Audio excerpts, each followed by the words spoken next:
Karyn Bryant for MMA H.E.A.T. I'm here with Dan Hardy, the head of the Outlaw Army, of course. And Dan, you've taken some time off from fighting and sort of reestablished and gotten yourself back together. And what do you feel like you've found the love for fighting again?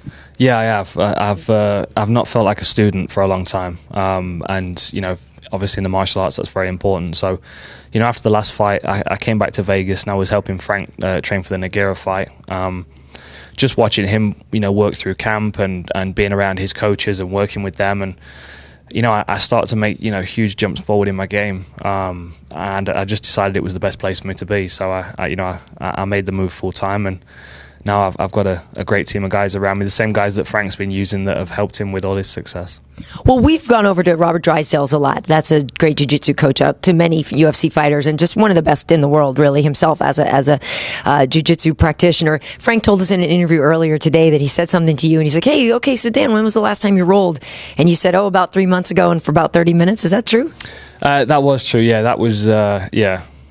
It was a bit of a bad spot leading up to the last fight. A lot of negative energy around me, but that's been dealt with now, and I'm in a better place. I've been working every day, since the last fight. I've not taken a day off. I'm just constantly working. I'm enjoying being in the gym, enjoying learning, and I'm starting to get a real structure to my game now. Instead of being a striker with a little wrestling and jiu-jitsu, I've now got a full game that interlocks with each other and works well with each other. So it's just easy to progress now. I can just attach things to the game and just kind of build on it. And I've not been in this situation before. It's refreshing. Mm-hmm.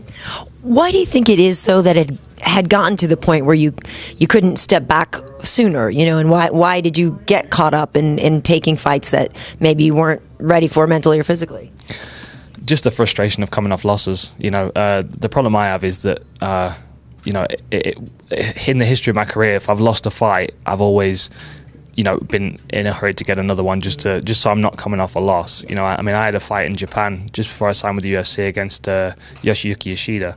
I got disqualified for an accidental kick to the groin, and I called my manager from Japan and I said I need a fight next weekend, and he got me one and fought, and that's just how I've always been. I don't like coming off a loss. So obviously this has been a very, very tough phase of my career. Very productive, but very tough at the same time. Coming off the GSP fight and then obviously going into the Condit fight and losing that as well. I was 2 fights down, and it was just not a situation I wanted to be in. So I was pushing to get another fight, and I had 2 more tough opponents, and I was overtrained and tired and not focused, not got the right game plan. There was a lot of negatives going into those fights, and I was just in a hurry to get in there and see if I can get a win. And at this level, you can't rush it. You've got to be in the right frame of mind and well prepared for every opponent, because everybody can beat you. Mm-hmm. Now I know that you said you're training with the man lurking over there, Frank Mir. You kick his ass regularly, though, right? Oh, I don't know about that. They put him in there. I get slapped around by him. I'm sitting there hoping. I'm just going to grab this little fucker and step on him. Instead, I look like, I was like, hey, you spar with Hardy? How did it go? I'm all, a lot of this, a lot of this, a lot of this. I try covering up, and then he hits me in the gut. Ah, man. That's great. I love it. Now, here's the thing. You just talked about being more well-rounded now and complementing your game. Everybody knows that you love to stand and bang and throw down. Now you're fighting, literally, Bang Ludwig. So how do you play this the smart way? Do you know what I mean? How do you not get just caught up in a firefight? It's not about avoiding the striking, and I think a lot of people are, they think the smart way to fight a striker is to take him down, and that's not the case. It's... The problem is when you go into a fight, I have the issue of not being concerned about getting hit, which is, it's got its positives and negatives. And the problem with the Lytle fight, I went in there with no concern about getting hit at all. So I was just trading punches. I wasn't thinking about what was coming at me, and I was more concerned about what I was throwing at him. And it's just not a good mindset to be in. Going into a fight with a guy like Duane, he's a good striker. He's a well-rounded guy. He's got a lot of experience. So I've just got to be smart with what I'm doing. If you look back to my last win, how long ago was that? Long time ago. The Swick fight. My game in that was to hit him as he was moving towards me. Counterpunch, and that wasn't the stand and brawl Dan Hardy, and that guy got left behind at UFC 105, and I've had to kind of pick that guy up again. I'm a much more technical striker than I've been given credit for in my last couple of fights, and been giving myself credit for. And really, I just need to get in there and prove that. At most of my fights earlier on in my career, I hardly got hit.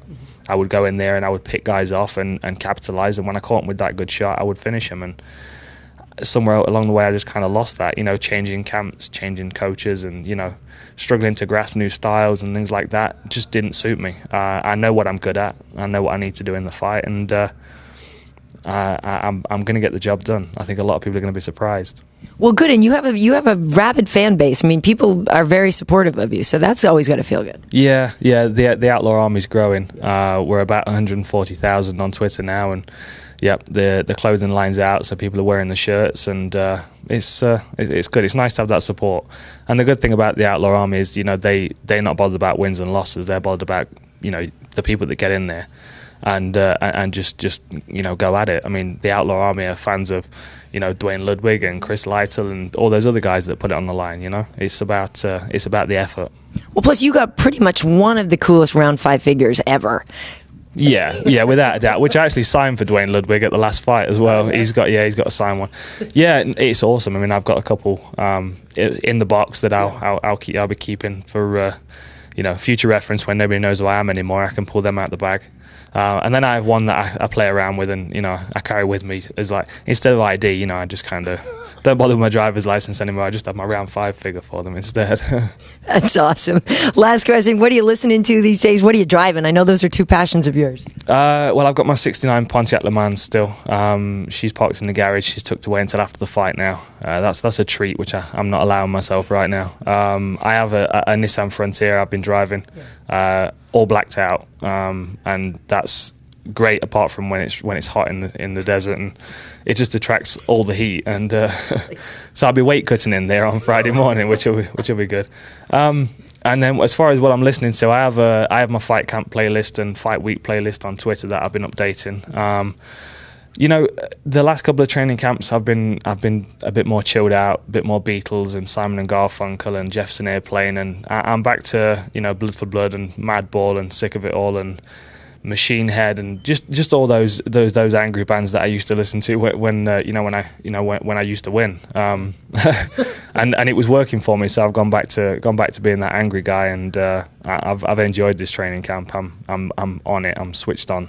Excellent. Well, I can't wait. It's been too long since we've seen you in there, so happy to see you back, and best of luck to you on Saturday night. Thank you.